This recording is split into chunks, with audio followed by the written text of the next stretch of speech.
Hello दोस्तों। हम लोग PYQ सीरीज़ कर रहे हैं। ये BPSC का PCS का पेपर कर रहे हैं और हम लोग सेक्शन वाइज भी कर रहे हैं। सेक्शन वाइज जैसे कि हिस्ट्री का अलग से, ज्योग्राफी का अलग से, ये सभी प्लेलिस्ट में अवेलेबल है। और फुल लेंथ भी कर रहे हैं। फुल लेंथ इसलिए कर रहे हैं ताकि सारे सब्जेक्ट का रिवीजन एक साथ होता चले। ठीक है, कम 2 स्टेट का कम से कम PCS का पेपर कर लेंगे, यूपी PCS का भी और बिहार PCS का भी। ठीक है, ताकि कम से कम 3,500 4,000 क्वेश्चन का सेट तैयार हो जाए और थोड़ा कॉन्फिडेंस फील हो जब अगर 15-16 साल का पेपर दोनों स्टेट का कर लें तो। ठीक है, थोड़ा आइडिया मिल जाए। ये 56वीं से 59वीं प्रारंभिक परीक्षा का पेपर है जो कि 2015 में हुआ था। ठीक है, और चलिए स्टार्ट करते हैं। ये 56वीं से 59वीं BPSC का पेपर है। चलिए स्टार्ट करते हैं। निम्नलिखित में से कौन हड़प्पा और मोहनजोदड़ो के उत्खनन से संबंधित नहीं थे? तो निम्नलिखित में से कौन हड़प्पा और मोहनजोदड़ो के उत्खनन से संबंधित नहीं थे? तो वो थे VA स्मिथ। जो थे VA स्मिथ हड़प्पा और मोहनजोदड़ो के उत्खनन से संबंधित नहीं थे। डी आंसर हो जाएगा। ठीक है, दिए गए विकल्पों में RD Banerjee, KN Dixit, MS वत्स तथा MA वतन ने 1953 में रंगपुर गुजरात की खोज की थी। ये सभी भारतीय पुरातत्वविद हड़प्पा और मोहनजोदड़ो के उत्खनन से संबंधित थे, जबकि VA स्मिथ जो थे विदेशी इतिहासकार थे। ठीक है, VA स्मिथ विदेशी इतिहासकार थे, ये उत्खनन से संबंधित नहीं थे VA स्मिथ।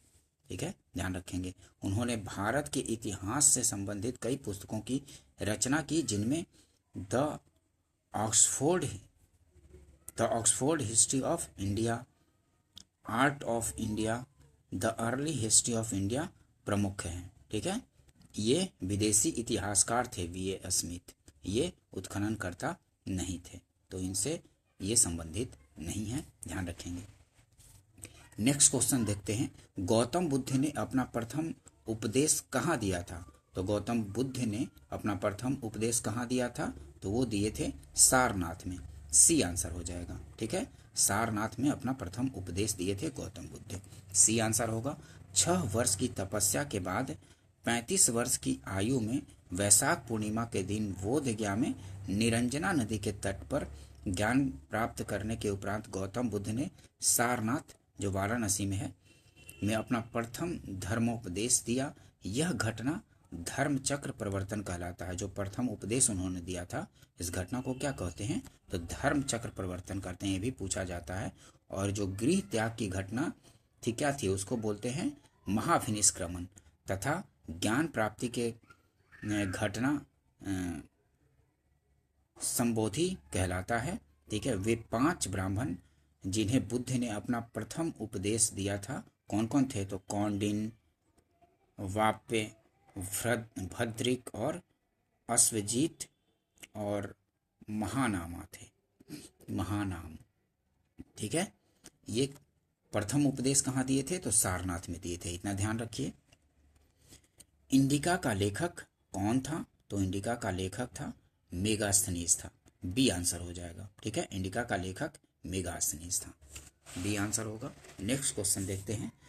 प्राचीन भारत का नेपोलियन किसे कहा जाता है? तो समुद्रगुप्त को प्राचीन भारत का नेपोलियन कहा जाता है। बार बार पूछे जाते हैं कि प्राचीन भारत का नेपोलियन किसे कहा जाता है?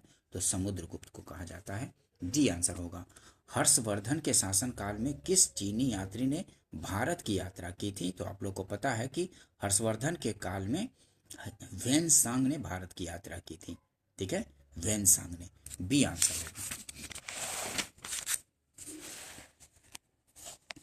एक्सप्लेनेशन थोड़ा देखते हैं, और भी क्वेश्चन आसपास से कुछ क्वेश्चन पूछे जाएं तो उससे पता चल जाएगा। भारत में बौद्ध धर्म ग्रंथों का अध्ययन करने, ये किस लिए आया था? तो भारत में बौद्ध धर्म ग्रंथों का अध्ययन करने तथा बौद्ध तीर्थ स्थलों के दर्शन के उद्देश्य से बौद्ध भिक्षु व चीनी यात्री वेन सांग हर्षवर्धन के समय भारत की यात्रा की। हर्ष का दरबारी कवि बाणभट्ट था। हर्ष का जो दरबारी कवि था बाणभट्ट था। उसने नालंदा विश्वविद्यालय में अध्ययन उसने नालंदा विश्वविद्यालय में अध्ययन किया तथा वहाँ का उप कुलपति भी रहा। ठीक है, उसका यात्रा वृतांत संग्रह CU की नाम से विख्यात है। जो वेनसांग था वो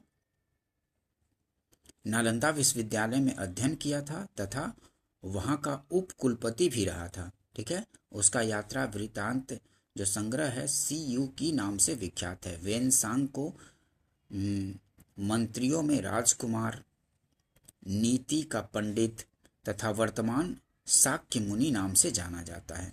ठीक है, वेनसांग को क्या क्या नाम से जाना जाता है? मंत्रियों में राजकुमार, नीति का पंडित और वर्तमान शाक्य मुनि नाम से भी जाना जाता है। ध्यान रखेंगे डिटेल्स। नालंदा विश्वविद्यालय के संस्थापक कौन थे?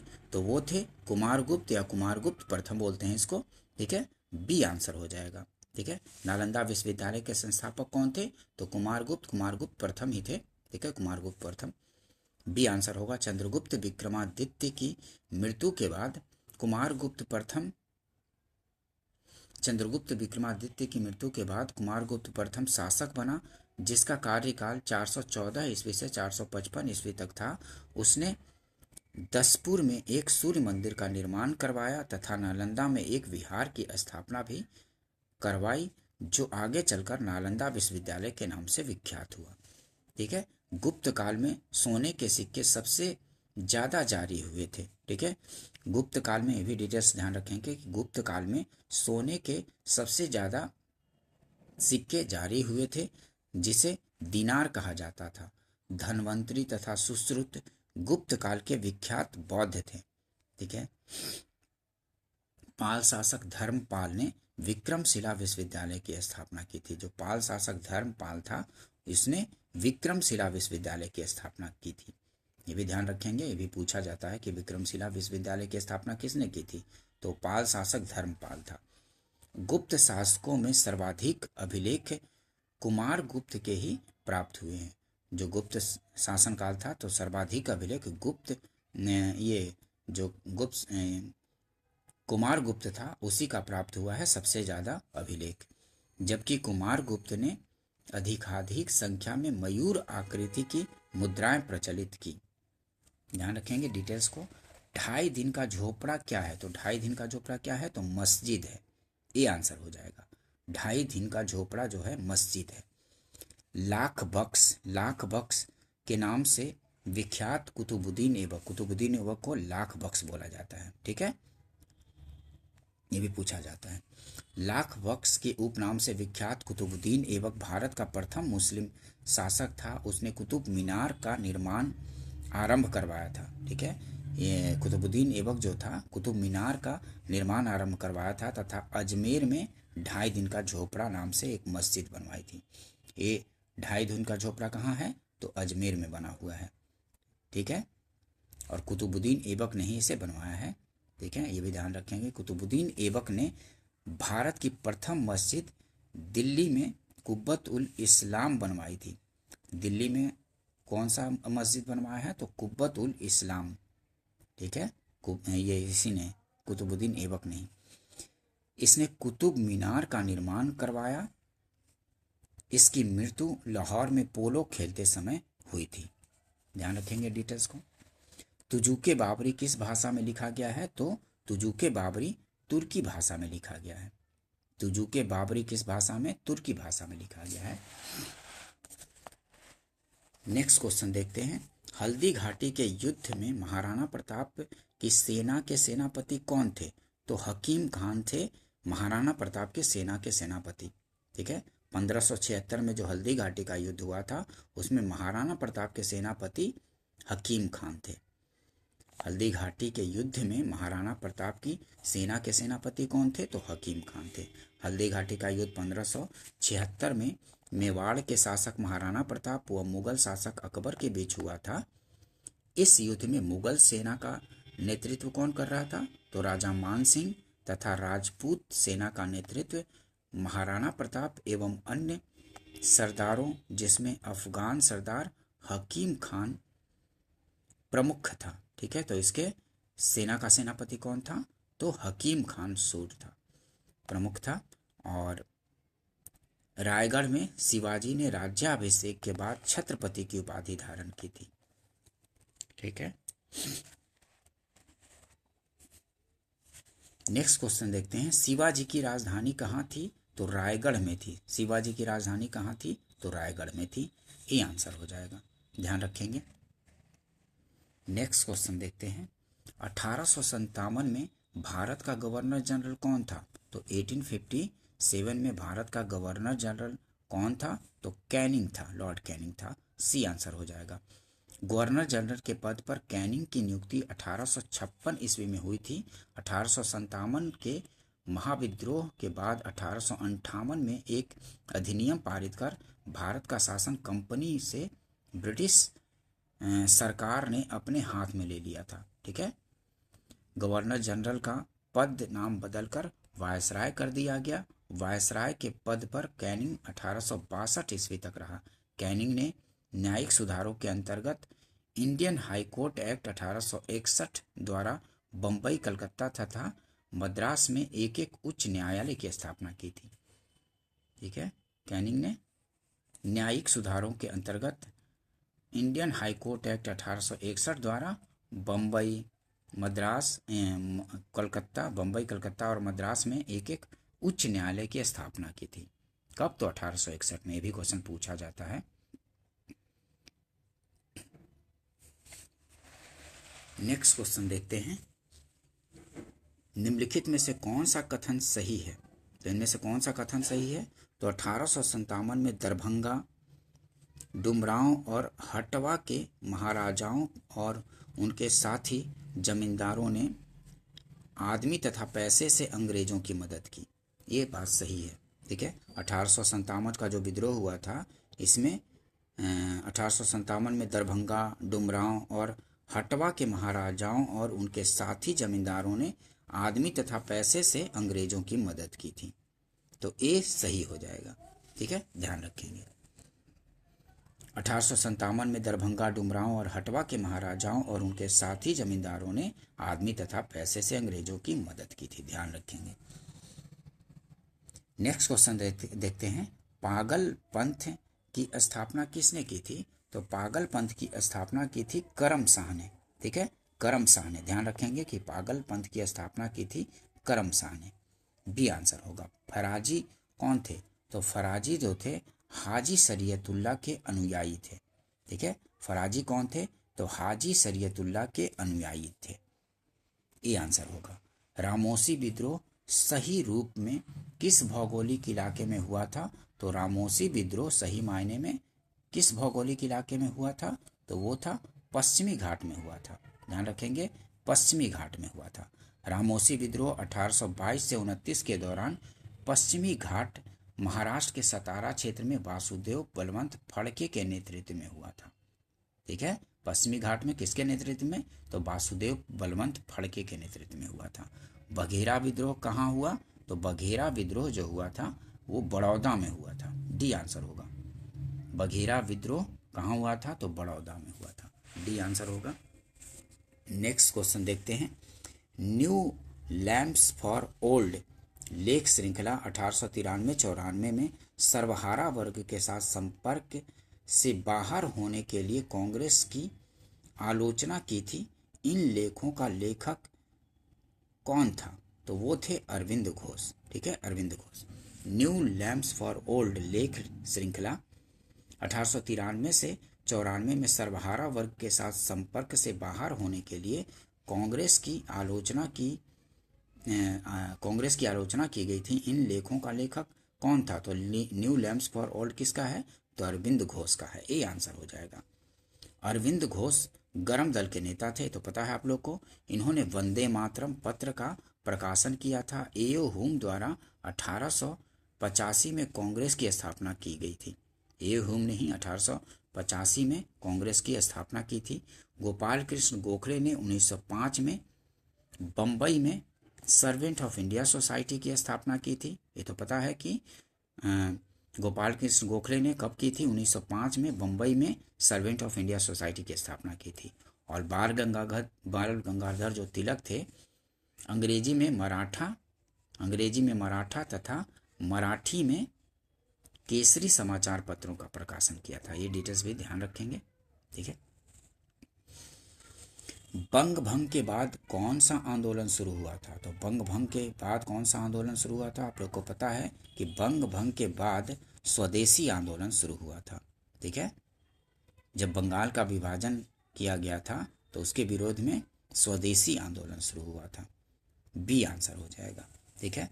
ब्रिटिश संसद द्वारा 20 जुलाई 1905, 20 जुलाई या 19 जुलाई ही कहीं कहीं देता है, 20 या 19 जुलाई, ब्रिटिश संसद द्वारा 20 जुलाई 1905 को बंगाल के विभाजन के निर्णय की घोषणा की गई, जिसे 16 अक्टूबर 1905 को लागू किया गया, ठीक है। मतलब बंगाल का विभाजन कब कर दिया गया? तो 16 अक्टूबर 1905 को लागू कर दिया गया था। इसके विरोध में कांग्रेस अधिवेशन 1905 हुई, जिसकी अध्यक्षता गोपाल कृष्ण गोखले ने की, जिसमें स्वदेशी अपनाने और विदेशी बहिष्कार का अनुमोदन किया गया। उस समय बंगाल का वायसराय कौन था? तो लॉर्ड कर्जन था। उसी समय बंगाल का विभाजन किया गया था। लॉर्ड कर्जन ने सर एंड्रूज फ्रेजर की अध्यक्षता में एक पुलिस आयोग की स्थापना की। कर्जन ने सर टॉमस रैले की अध्यक्षता में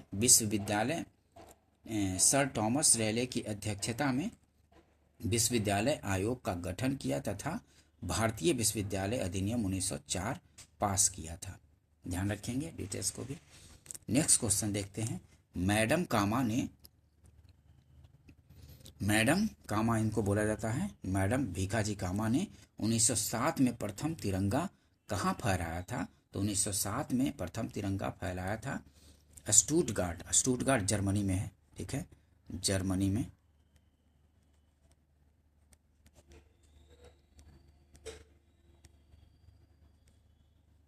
स्टुटगार्ट जर्मनी में फहराया था, ठीक है। मैडम कामा ने 1907 में प्रथम तिरंगा ध्वज कहाँ फहराया था? तो स्टुटगार्ट में फहराया था, जर्मनी में जो है। डी आंसर हो जाएगा। मैडम भीखाजी कामा का जन्म 1861 में मुंबई में पारसी परिवार में हुआ था। 1907 में उन्होंने स्टुटगार्ट में हुए सोशलिस्ट कांग्रेस अधिवेशन में प्रथम तिरंगा ध्वज लहराया था। उन्होंने इंग्लैंड में भारतीय युवाओं को संगठित किया तथा फ्री इंडिया सोसाइटी की स्थापना की थी, ठीक है। फ्री इंडिया सोसाइटी की स्थापना इन्होंने की थी। वंदे मातरम नामक समाचार पत्र निकालकर अपनी क्रांतिकारी भावनाओं की मुखर अभिव्यक्ति की स्टुटगार्ट जर्मनी में, ठीक है। ध्यान रखेंगे, जहां पे इन्होंने तिरंगा फहराया था पहली बार, मैडम भीखाजी कामा ने। नेक्स्ट क्वेश्चन देखते हैं। इंडियन नेशनल कांग्रेस की प्रथम भारतीय महिला अध्यक्षा कौन थी? तो इंडियन नेशनल कांग्रेस की प्रथम भारतीय महिला पूछ रहा है, तो प्रथम भारतीय महिला हो जाएंगी सरोजनी नायडू।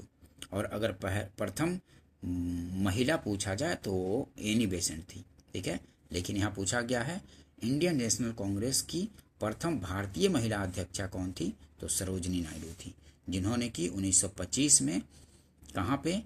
तो कानपुर में भारतीय राष्ट्रीय कांग्रेस की अध्यक्षता की थी, 1925 के कानपुर अधिवेशन की। ध्यान रखेंगे। नेक्स्ट क्वेश्चन देखते हैं। बिहार में कौन से स्थान में गांधी जी ने अपना प्रथम सत्याग्रह किया था? तो चंपारण में किया था। ए आंसर हो जाएगा, ठीक है। बिहार के कौन से स्थान में गांधी जी ने अपना प्रथम सत्याग्रह किया था? तो चंपारण में किया था। ए आंसर हो जाएगा। 3 कठिया प्रथा, 1 बीघा में 3 कट्ठा जमीन पर नील की खेती करना अनिवार्य था के विरुद्ध भारत में सत्याग्रह का प्रथम प्रयोग गांधी जी द्वारा 1917 में बिहार के चंपारण में किया गया था, ठीक है। तो गांधी जी द्वारा प्रथम सत्याग्रह कहाँ किया गया था? तो चंपारण में ही किया गया था, 3 कठिया प्रथा के विरोध में। चंपारण सत्याग्रह का गांधी जी द्वारा सफल नेतृत्व किए जाने से प्रभावित रविंद्रनाथ टैगोर ने उन्हें महात्मा की उपाधि दी थी। महात्मा की उपाधि गांधी जी को चंपारण सत्याग्रह के दौरान ही दी गई थी। रविंद्रनाथ टैगोर द्वारा। ठीक है, ये भी पूछा जाता है, तो ध्यान रखेंगे कि रविंद्रनाथ टैगोर ने उन्हें महात्मा की उपाधि से सुशोभित किया था चंपारण सत्याग्रह का गांधी जी द्वारा सफल नेतृत्व से प्रभावित होकर। ठीक है, और टिनकठिया प्रथा में किसानों को अपनी भूमि के 3/20वें हिस्से में नील की खेती करना अनिवार्य था। ठीक है, मतलब 1 बीघा 20 कट्ठे का होता है, तो 20 कट्ठा में 3 कट्ठे पर नील की खेती करना अनिवार्य था। ठीक है, और राजकुमार शुक्ल चंपारण से जुड़े प्रमुख आंदोलनकारी थे, ने गांधी जी को चंपारण बुलाया था। ठीक है, राजकुमार शुक्ला ने ही गांधी जी को चंपारण बुलाया था, ये भी पूछा जाता है, तो इसको ध्यान रखेंगे। 1920 से 22 के असहयोग आंदोलन के दौरान बिहार में प्रचलित मान्यताओं में एक यह थी कि उनकी जीत होगी, क्योंकि गांधी को क्या, तो अंग्रेजों को हराने का तरीका पता था। ठीक है, सी आंसर हो जाएगा। गांधी को अंग्रेजों को हराने का तरीका पता था, सी आंसर हो जाएगा। 1920 से 22 के असहयोग आंदोलन के दौरान बिहार में प्रचलित मान्यताओं में से एक यह थी कि उनकी जीत होगी, क्योंकि गांधी को अंग्रेजों को हराने का तरीका पता था, सी आंसर हो जाएगा। इस असहयोग आंदोलन के डिटेल्स देखते हैं, डिटेल्स से भी और अच्छे समझ में आएगा। इस असहयोग आंदोलन के पहले गांधी जी ने 1917 में बिहार में चंपारण में अंग्रेजों की नील नीति के खिलाफ अपना पहला सफल सत्याग्रह कर भारतीय जनमानस में अपनी अलौकिक शक्ति का लोहा मनवा चुके थे। लोक चर्चाओं में अब गांधी जी एक अवतारी महात्मा बन चुके थे, क्योंकि चंपारण सत्याग्रह की सफलता से प्रभावित होकर रविंद्रनाथ टैगोर ने गांधी जी को महात्मा की उपाधि से सम्मानित किया था। अतः बिहार में एक प्रचलित मान्यताओं में असहयोग आंदोलन में भी गांधी जी के नेतृत्व में जीत पक्की मानी जा रही थी। ठीक है, इन्होंने पहले ही चंपारण में अच्छे से सत्याग्रह चला करके जीत हासिल की थी, तो इस वजह से बिहार में ऐसी मान्यता थी कि इनकी जीत होगी। नेक्स्ट क्वेश्चन देखते हैं, किस घटना के बाद महात्मा गांधी ने असहयोग आंदोलन को अपनी हिमालय जैसी भूल बताई थी? तो हिमालय जैसी भूल क्यों बताई थी? तो चौरी चौरा कांड के कारण, चौरी चौरी घटना के कारण, ये आंसर हो जाएगा। जिस घटना के बाद महात्मा गांधी ने असहयोग आंदोलन को अपनी हिमालय जैसी भूल बताई थी, तो चौरी चौरी घटना को, ये आंसर हो जाएगा। ठीक है, चौरी चौरी घटना कब हुई थी? तो चौरी चौरा ये गोरखपुर जिले में स्थित चौरी चौरा नामक स्थान पर 5 फरवरी 1922 को पुलिस के 22 जवानों को थाने के अंदर जला दिया गया था। ठीक है, इससे आहत होकर गांधी जी ने असहयोग आंदोलन वापस ले लिया था। ठीक है, 5 फरवरी 1922 को एक घटना हुई थी चौरी चौरा, ये भी पूछा जाता है कब हुई थी, तो 5 फरवरी 1922 को। नेक्स्ट क्वेश्चन देखते हैं, उसी को अपनी हिमालय जैसी भूल बताया गया था गांधी जी द्वारा, चौरी चौरी घटना को, चौरी चौरा घटना को। 1922 में गया के इंडियन नेशनल कांग्रेस के अधिवेशन के अध्यक्ष कौन थे? तो वो थे चित्तरंजन दास। 1922 में गया के इंडियन नेशनल कांग्रेस के अधिवेशन के अध्यक्ष कौन थे? तो वो थे चित्तरंजन दास थे, ए आंसर हो जाएगा। ठीक है, ए आंसर होगा। देश बंधु भी बोला जाता है चित्तरंजन दास को, पूछा जाता है। देश बंधु के उपनाम से विख्यात चित्तरंजन दास ने 1922 के कांग्रेस के गया अधिवेशन की अध्यक्षता की। मोतीलाल नेहरू के साथ मिलकर इन्होंने स्वराज पार्टी का गठन किया था 1923 में। ठीक है, 1923 में स्वराज पार्टी का गठन चित्तरंजन दास और मोतीलाल नेहरू ने दोनों मिलकर किया था। ठीक है, ये भी ध्यान रखेंगे। नेक्स्ट क्वेश्चन देखते हैं, किस क्षेत्र में राहुल सांकृत्यायन 1920 के असहयोग आंदोलन में सक्रिय थे? तो किस क्षेत्र में राहुल सांकृत्यायन 1920 के असहयोग आंदोलन में सक्रिय थे? तो वो थे छपरा में। राहुल सांकृत्यायन छपरा में असहयोग आंदोलन में सक्रिय थे, ध्यान रखेंगे। नेक्स्ट क्वेश्चन देखते हैं, स्वामी सहजानंद सरस्वती ने स्वामी सहजानंद सरस्वती ने भूमि और राजमार्ग के राष्ट्रीयकरण की मांग के साथ अखिल भारतीय संयुक्त किसान सभा का गठन किया। तो कब किया था? 1930 के दशक में किया था। सी आंसर हो जाएगा। स्वामी सहजानंद सरस्वती ने भूमि और जल मार्ग के राष्ट्रीयकरण की मांग के साथ स्वामी सहजानंद सरस्वती ने भूमि और जल मार्ग के राष्ट्रीयकरण की मांग के साथ अखिल भारतीय संयुक्त किसान सभा का गठन कब किया था? तो 1930 के दशक में। ध्यान रखेंगे 1930 के दशक में। सी आंसर होगा। नेक्स्ट क्वेश्चन देखते हैं। किसने दुखी दुखी आत्मा दुखी हृदय जैसे छद्म नामों के तहत लिखकर चंपारण के किसानों की दुर्दशा पर प्रकाश डाला था? तो वो थे पीर मोहम्मद मुनीस थे। किसने दुखी दुखी आत्मा दुखी हृदय जैसे छद्म नामों के तहत लिखकर चंपारण के किसानों की दुर्दशा पर प्रकाश डाला था? तो वो थे पीर मोहम्मद मुनीस थे। ए आंसर हो जाएगा। ध्यान रखेंगे। भारत की कम्युनिस्ट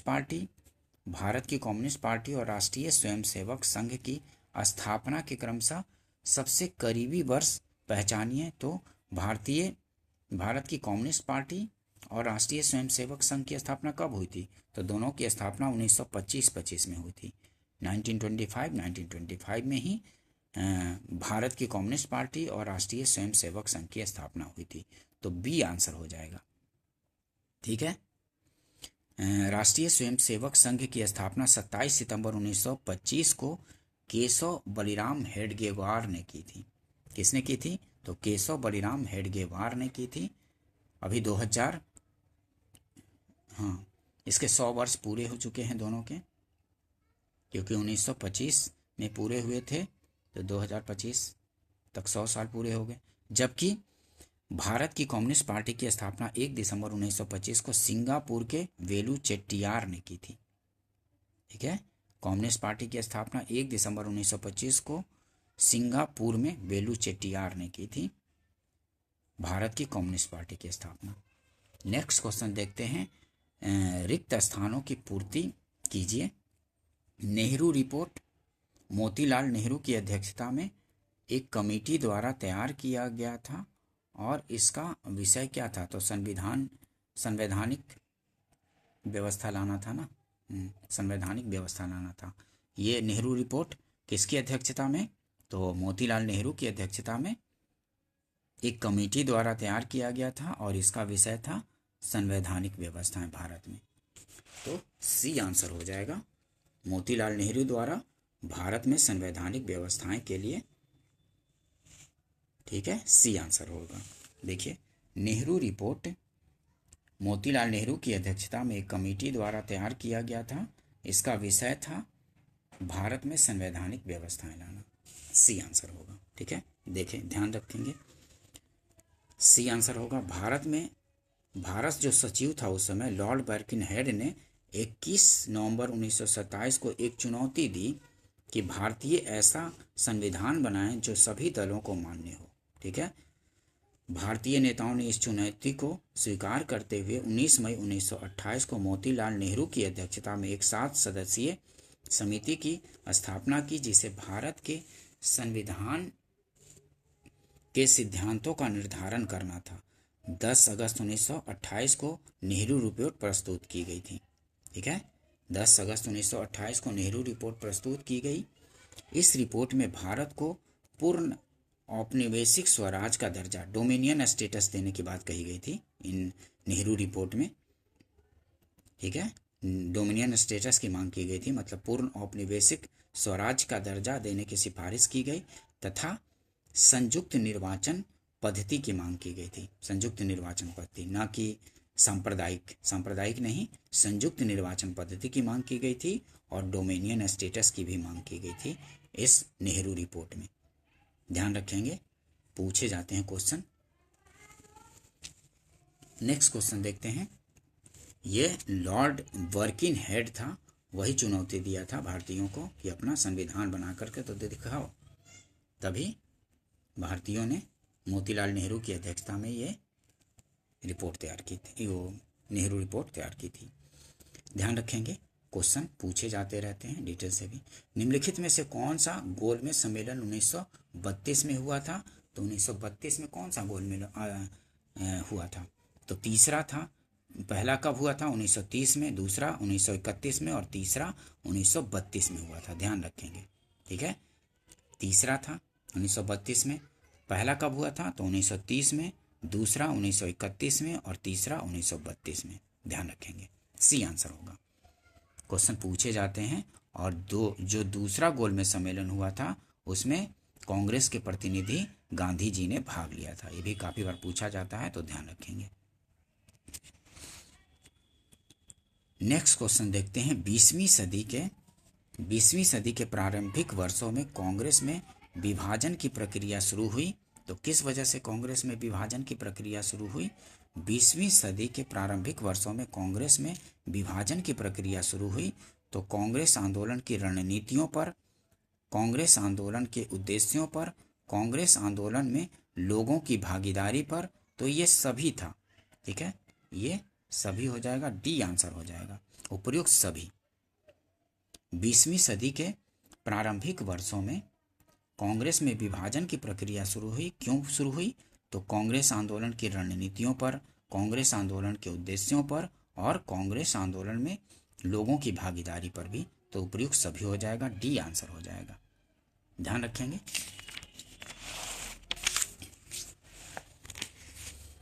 नेक्स्ट क्वेश्चन देखते हैं।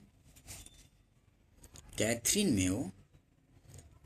Mayo, Aldous Huxley, Charles Andrews और विलियम डिग्बी के बीच आम रिश्ता क्या था?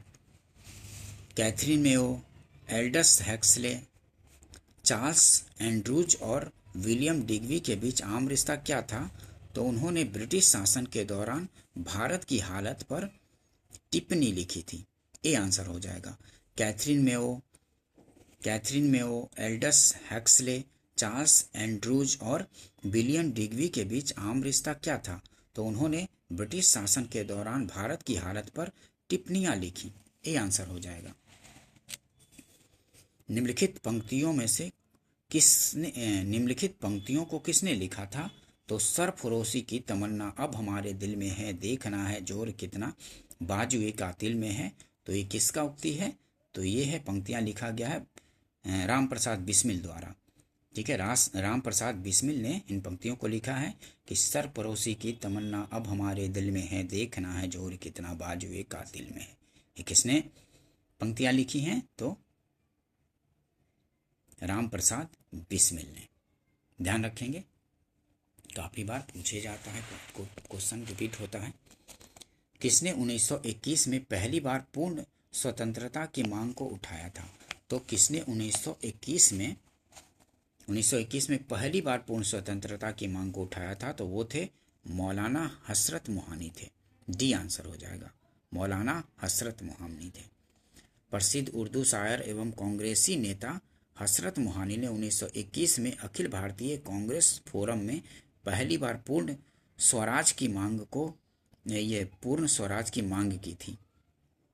1921 का कांग्रेस अधिवेशन अहमदाबाद में आयोजित हुआ था। इसके कार्यकारी अध्यक्ष जो थे हकीम अजमल खां थे। तो किसने 1921 में पहली बार पूर्ण स्वतंत्रता की मांग को उठाया? तो वो थे मौलाना हसरत मोहानी थे। डी आंसर होगा। नेक्स्ट क्वेश्चन देखते हैं। किस साल रेगुलेटिंग एक्ट पारित किया गया था? तो किस साल पारित किया गया था? आप लोग को पता है अच्छे से कि 1773 में 1773 में रेगुलेटिंग एक्ट पारित किया गया था, 1773 में। सी आंसर होगा। रेगुलेटिंग एक्ट 1773 द्वारा भारत में ईस्ट इंडिया कंपनी के कर्मचारियों की मनमानी, दुराचारी और ऐश्वर्यपूर्ण गतिविधियों को नियंत्रित करने का प्रयास किया गया, ठीक है। लॉर्ड नॉर्थ द्वारा प्रस्तुत गोपनीय समिति की रिपोर्ट पर आधारित इस एक्ट में भारत में एक सुनिश्चित शासन पद्धति की शुरुआत की। वारेन हेस्टिंग्स को बंगाल का गवर्नर जनरल बनाया गया। इसी एक्ट के तहत 1774 में सुप्रीम कोर्ट कलकत्ता की स्थापना की गई थी। इसी एक्ट के तहत 1773 की एक्ट के तहत 1774 में सुप्रीम कोर्ट कलकत्ता की स्थापना की गई, जिसके प्रथम न्यायाधीश कौन थे? एलिजा एमपी थे।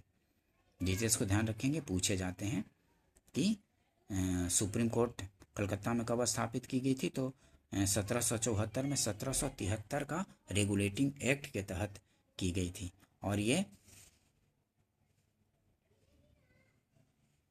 1773 में ईस्ट इंडिया कंपनी के कर्मचारियों की मनमानी, ये दुराचारी हो गए थे, मतलब कि काफ़ी भ्रष्टाचार कंपनी में आ गया था, तो इस वजह से ये एक्ट ला करके रेगुलेट करने की कोशिश की गई थी, ठीक है, ब्रिटिश सरकार द्वारा। नेक्स्ट क्वेश्चन देखते हैं, रिक्त स्थान की पूर्ति कीजिए। तो 1885 में बंगाल और बिहार में भूमि पर किराएदारों के अधिकारों को बंगाल किराएदारी अधिनियम द्वारा दिया गया था। कब? तो 1885 में। 1885 में बंगाल और बिहार में भूमि पर किराएदारों के अधिकारों को बंगाल किराएदारी अधिनियम द्वारा दिया गया था। ये आंसर हो जाएगा। नेक्स्ट क्वेश्चन देखते हैं, भारत में मीडिया को नियंत्रित करने के लिए एक्ट कब पारित किया गया था? तो भारत में मीडिया को नियंत्रित करने के लिए एक्ट कब पारित किया गया था? तो 1835 में, 1867 में, 1878 में और 1908 में एक्ट पारित किया गया था भारत में मीडिया को नियंत्रित करने के लिए। ये आंसर हो जाएगा। भारत में मीडिया को नियंत्रित करने के लिए एक्ट कब पारित किया गया था? तो कब पारित किया गया था? तो 1835 में भी, 1867 में भी, 1878 और 1908 में। ये आंसर हो जाएगा। भारत में मीडिया को नियंत्रित करने के लिए ब्रिटिश शासन ने निम्नलिखित एक्ट पारित किए थे। तो कौन कौन से एक्ट पारित किए थे, कब कब? तो registration of press act 1835, press and registration of book act 1867 और वर्नाकुलर प्रेस एक्ट 1878 और न्यूज़पेपर इंसाइटमेंट ऑफेंस एक्ट 1908। ध्यान रखेंगे। नेक्स्ट क्वेश्चन देखते हैं, विकेंद्रीकरण प्रणाली की सिफारिश किसने की थी? तो विकेंद्रीकरण प्रणाली की सिफारिश की थी बलवंत राय मेहता ने। ध्यान रखेंगे, विकेंद्रीकरण प्रणाली की सिफारिश किसने की थी? तो वो थे बलवंत राय मेहता। विकेंद्रीकरण प्रणाली की सिफारिश किसने की थी? तो वो थे बलवंत राय मेहता। इनको BR मेहता के नाम मतलब कि शॉर्ट में बोला जाता है, BR मेहता, बलवंत राय मेहता। एक्सप्लेनेशन देखते हैं, इससे भी क्वेश्चन पकड़ में आते हैं, तो ठीक से देखेंगे। भारत में सर्वप्रथम विकेंद्रीकरण प्रणाली त्रिस्तरीय की सिफारिश बलवंत राय मेहता ने की थी, त्रिस्तरीय प्रणाली की। उनकी सिफारिशों के आधार पर ही 2 अक्टूबर 1959 को राजस्थान के नागौर में पंचायती राज का उद्घाटन पंडित जवाहरलाल नेहरू ने किया था। कब? तो 2 अक्टूबर 1959 को राजस्थान के नागौर में पंचायती राज का उद्घाटन पहली बार पंडित जवाहरलाल नेहरू ने किया था। त्रिस्तरीय पंचायती राज व्यवस्था बलवंत राय मेहता। विकेंद्रीकरण प्रणाली की सिफारिश बलवंत राय मेहता। ध्यान रखेंगे। नेक्स्ट क्वेश्चन देखते हैं, निम्नलिखित में से कौन सी नदियां बंगाल की खाड़ी में गिरती हैं? ठीक है, तो कौन सी नदियां बंगाल की खाड़ी में गिरती हैं? गंगा भी गिरती हैं, ब्रह्मपुत्र भी, और गोदावरी भी गिरती हैं। महानदी भी, कृष्णा भी और कावेरी भी। लूनी, नर्मदा, ताप्ती, ये तो पश्चिम वाहिनी नदियां हैं, तो ये नहीं। ए और बी दोनों हो जाएगा, तो डी आंसर हो जाएगा, ए और बी दोनों। गंगा, ब्रह्मपुत्र, गोदावरी, महानदी, कृष्णा, कावेरी, ये सब बंगाल की खाड़ी में गिरती हैं, लेकिन लूनी, नर्मदा और ताप्ती ये सब पश्चिम वाहिनी नदियां हैं, तो ये नहीं। डी आंसर होगा। भारत में यारलुंग जांगबो नदी को किस नाम से जाना जाता है? तो आप लोग को पता है कि यारलुंग जांगबो नदी को भारत में ब्रह्मपुत्र नाम से जाना जाता है। इसी को सांगपो भी बोलते हैं तिब्बत में। ठीक है, यारलुंग जांगपो नदी को ही सांगपो भी बोलते हैं और भारत में इसको ब्रह्मपुत्र नदी के नाम से जानते हैं। सी आंसर होगा। भारत में ब्रह्मपुत्र नदी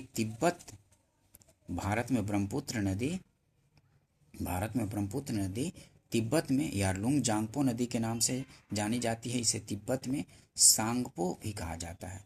यारलुंग जांगपो या सांगपो भी बोलते हैं तिब्बत में। ध्यान रखेंगे, पूछा जाता है भारत में प्रति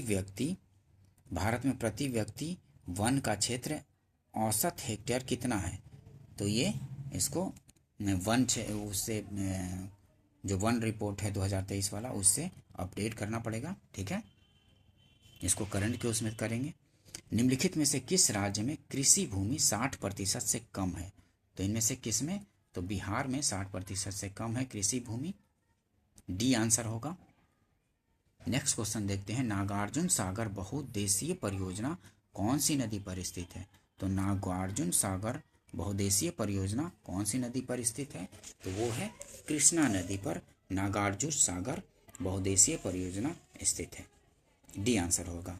नागार्जुन सागर बहुउद्देशीय परियोजना आंध्र प्रदेश में कृष्णा नदी पर अवस्थित है। कृष्णा नदी कहाँ से निकलती है? तो महाबलेश्वर के समीप पश्चिमी घाट के पास से निकलती है कृष्णा नदी। कहाँ से? तो महाबलेश्वर के समीप पश्चिमी घाट के पास से निकलती है। ठीक है, नेक्स्ट क्वेश्चन देखते हैं, भारत में सबसे पुराना तेल भंडार कहाँ है? तो भारत में सबसे पुराना तेल भंडार आप लोग को पता है, असम डिगबोई में है, डिगबोई में, असम में। ठीक है, डी आंसर हो जाएगा। असम का डिगबोई क्षेत्र भारत का सबसे पुराना तेल क्षेत्र है। डिगबोई में तेल क्षेत्र तथा नहरकटिया में रिफाइनरी है।